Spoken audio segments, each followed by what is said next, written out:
De la terre aux océans, en passant par les montagnes et le ciel, les vastes et parfois mystérieux espaces ont toujours attiré les explorateurs.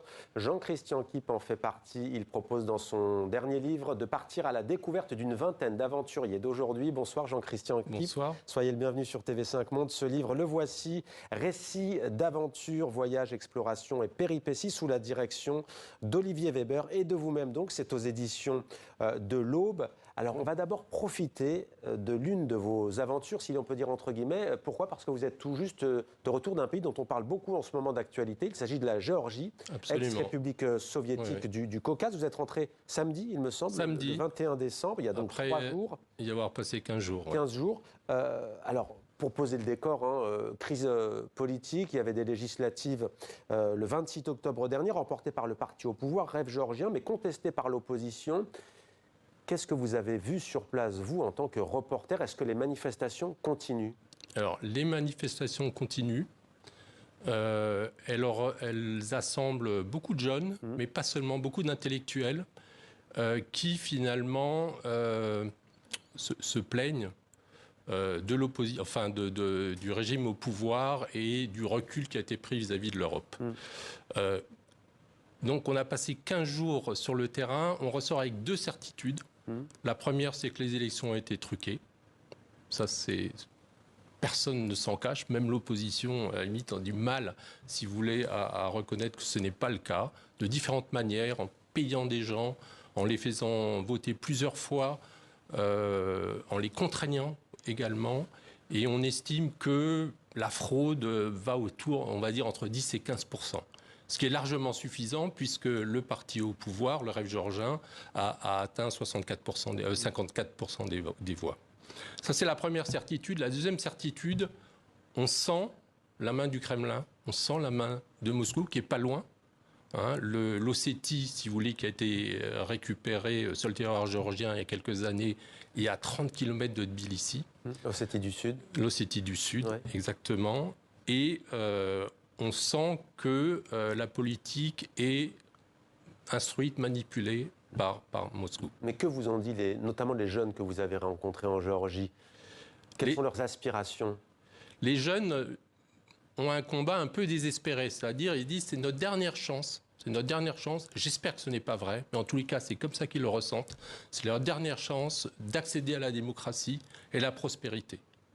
En fait, il y a une appétence pour l'Europe qui est extraordinaire, qui parfois nous étonne, puisque en tant qu'Européens, on se dit, il n'y a pas que des avantages, si vous voulez. C'est pas la panacée. Mais là, ils disent, écoutez, l'Europe, c'est la liberté, l'Europe, c'est la prospérité. On veut vivre et on ne veut surtout pas revenir en arrière. Et ils n'ont que 2 solutions, finalement, c'est se battre en manifestant de manière plutôt positive, de manière amicale, c'est-à-dire qu'il n'y a pas... s'il y a eu des événements, ils ont été plutôt provoqués, soit, et c'est grave pour la Géorgie, en la quittant. Alors, il y a tout de même parfois, pas forcément celles et ceux qui veulent défendre la Russie, mais qui disent il y a aussi dans ce pays, la Géorgie, comme dans d'autres d'ailleurs de la région, où on sent ces tensions entre d'un côté les pro-européens et de l'autre les pro-russes. Il y a quand même aussi des citoyens qui se tournent vers la Russie plutôt. Oui, c'est vrai. Il y a des gens qui ont voté de leur propre gré pour le Rêve géorgien, mais on estime que les pro-européens, d'ailleurs l'Europe n'est pas rejetée officiellement par le Rêve géorgien. Le Rêve géorgien dit, donc c'est le parti au pouvoir. Il temporise, on va dire. Il temporise, il recule. Mais il ne va pas jusqu'à dire non, on sort de l'Europe. Mais c'est comme ça que c'est ressenti. C'est comme ça que c'est ressenti. Et puis il y a une loi aussi votée, notamment sur les agents de l'étranger. Je parle bien de la Géorgie. Exactement, sous votre contrôle, la réplique, qui ressemble, qui est absolument la réplique de la loi qui est en vigueur en Russie et qui n'est pas encore en vigueur en Géorgie. Et ça risque de venir. Et c'est là aussi contre ça que les manifestants s'opposent.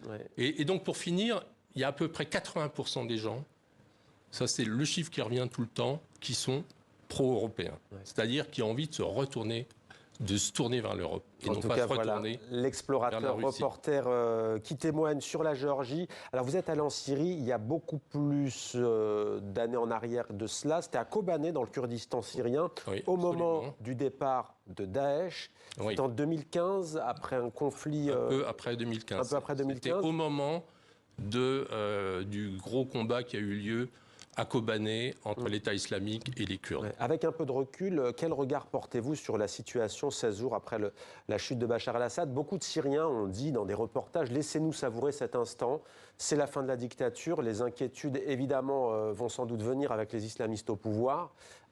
Vous, quel sentiment vous anime sur cette question-là? La situation est à la fois pleine d'espoir, puisque un dictateur sanguinaire, Bachar el-Assad, a été démis, mais elle est aussi inquiétante.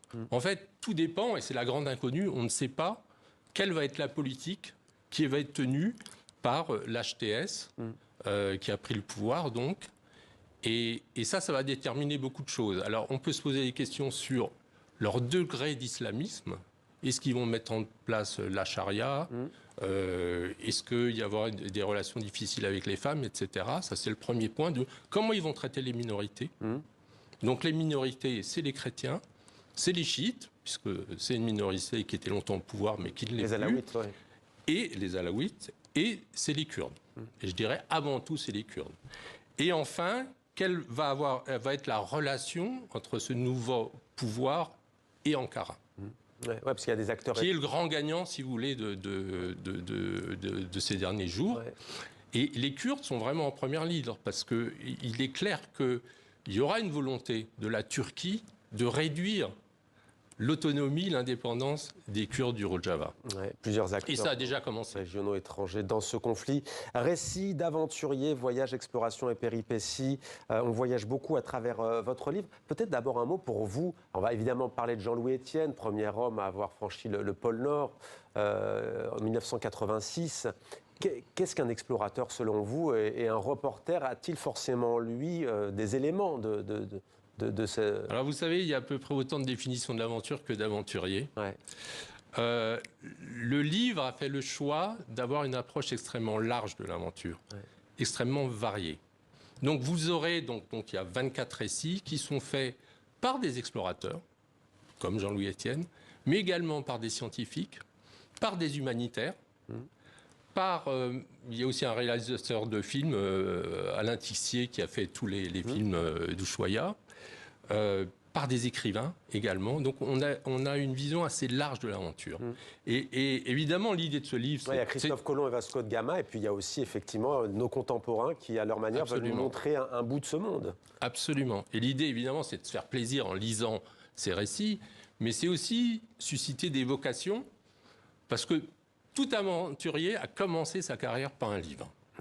Le livre est vraiment déterminant. À chaque fois, un récit qui a dit « Ah, ça, c'est quelque chose qui me tripe. J'ai envie d'embrasser cette voie. » Alors, vous êtes allé... Ouais, allez-y. Et l'idée derrière cette diversité qu'on présente, c'est de dire qu'il n'y a pas que des grandes aventures, il y a aussi des petites aventures.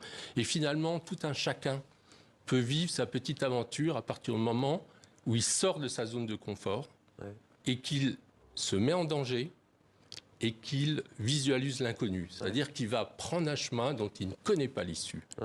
Et je pense que dans une société qui est assez réductrice de ce point de vue-là, c'est quand même intéressant de se dire, si je ne me mets pas en danger, si je ne vais pas voir l'inconnu, ma vie sera incomplète. Tiens, d'ailleurs, j'y pense, c'est ce que se disent aussi parfois ceux qu'on appelle les influenceurs et les influenceuses, qui d'ailleurs eux-mêmes n'aiment pas beaucoup ce mot. C'est peut-être ce que vous pourriez enrichir dans votre livre. Je ne pense pas qu'il y en ait, mais ça vient de là, hein, ces jeunes qui se disent qu'ils partent à la découverte. Écoutez, et qui voyagent. Je pense qu'il y aura une deuxième édition de ce livre. Je vous ai donné une idée. Absolument. Et bien avant eux, en tout cas, donc Jean-Louis Étienne, j'aimerais qu'on s'arrête quand même sur cet homme, hein, le pôle Nord en solitaire, premier homme à atteindre cette région du monde en solitaire. Il a réussi la plus longue traversée de l'Antarctique en traîneau à chien, 6300 km. C'est l'incontournable de ce livre. Oui, absolument. C'est un des incontournables. Il y en a d'autres, mais il dessine un récit assez poignant sur la survie. C'est-à-dire qu'il était tout seul dans sa tente et s'il n'arrivait pas à allumer son réchaud, il mourait. Ouais. Et l'humilité aussi face à l'étendue. Évidemment, l'humilité. Et finalement, grâce à une pugnacité énorme, à des ressources que finalement on ne reçoit que quand on est au bout de sa vie, que quand on est en danger. Ouais. Et c'est ça qui est si bien dans l'aventure, si vous voulez, il y arrive. Et l'aventure, il s'est aussi fait d'imprévus. Arnaud de Lagrange, c'est le chapitre intitulé « Quand dans Brazzaville en guerre, rien ne se passe comme prévenu ». Oui. Arnaud de Lagrange, il arrive peut-être pas par hasard à ce moment-là, il est reporter. Il est reporter pour le Figaro, je crois. Oui. Donc Congo-Brazzaville. Congo. Quelle est cette histoire qu'il a vécue? Alors, il allait faire un reportage en zone de guerre au Congo, donc à Brazzaville. On est à la fin des années 1990, 1997. Oui, c'est ça, c'est ça. Et là, il est, si vous voulez, les pays en guerre sont de deux natures.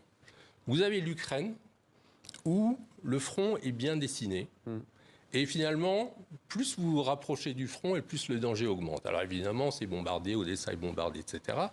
Mais j'étais en Ukraine il y a 2 ans, tout au début de la guerre, si vous voulez, et on arrive à circonscrire le danger.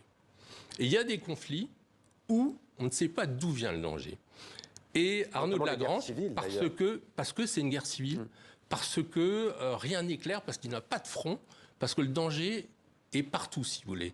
Et Arnaud de Lagrange a été confronté finalement à cette opposition entre deux groupes qui se faisaient la guerre sans savoir. Et Sassou Nguesso, l'actuel président, et de Pascal Lissouba à l'époque, il me semble. Vous êtes très bien renseigné. Sur TV5 Monde.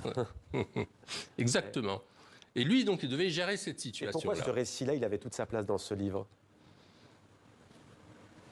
Parce que c'est une aventure, évidemment. Parce qu'il s'est mis en danger, si vous voulez, et il allait vers l'inconnu. Il ne savait absolument pas ce qui allait se passer. Olivier Weber, Aventure dans le Triangle d'Or et la jungle de Birmanie, qui a co-dirigé cet ouvrage avec vous. Un mot sur ce qu'il a vécu, justement, dans cette Birmanie. Alors lui, là aussi, un pays qui paie un lourd tribut, les Birmans, à la guerre civile. Alors lui, c'était un autre sujet. Il faisait un livre sur les trafics, de drogue notamment. Et il est parti à la recherche du plus grand trafiquant de drogue du monde, qui se cachait dans les montagnes de Birmanie et qui était protégé par une milice de 20 000 hommes. C'est un peu une espèce de record du monde. Et cette personne, dont on ne connaît pas le visage, ou presque pas, maintenant un peu, il y a quelques photos, il est mort depuis, était inapprochable. Et finalement, il a réussi à rencontrer cette personne. Quand il l'a rencontré, il ne savait même pas que c'était lui. Et alors, Stéphanie Baudet, elle nous emmène à Taria, située dans la province d'Azilal, au Maroc. Petit village berbère isolé. Pourquoi vous réagissez comme ça avec les yeux qui brillent? Parce que dans mon livre, j'ai oublié les sportifs, si vous voulez. Les sportifs outdoor, si vous voulez, mènent une aventure également. Et Stéphanie Baudet est extraordinaire parce qu'elle a une poésie fabuleuse quand elle raconte. Alors, pour ceux qui ne la connaissent pas, Stéphanie Baudet est championne du monde d'escalade féminine. Et donc, elle montre des choses extrêmement ardues, si vous voulez, mais elle n'a pas placé le récit sur la difficulté de l'escalade, etc., comme on voit beaucoup dans des livres de montagne, si vous voulez, mais plutôt dans la dimension humaine, la relation aux gens locaux, etc. Et aussi le recul, le changement de vie une fois qu'elle était revenue en France. Merci beaucoup pour ce récit passionnant en direct, Jean-Christian Kiep. Récit d'aventurier, voyages, explorations et péripéties. C'est aux éditions de l'Aube et, j'ai oublié de le préciser, illustré par Bertrand de Miolis avec des magnifiques dessins. L'homme sur la couve, c'est... On ne sait pas. On ne sait pas. C'est un aventurier. Mais c'est le côté péripétiste, parce qu'on s'est voulu un peu ironique, drôle, et c'est le chapeau qui s'envole. La caricature. Au sommet de la montagne. Voilà, sommet de la montagne. Merci beaucoup d'être venu et bonne fête de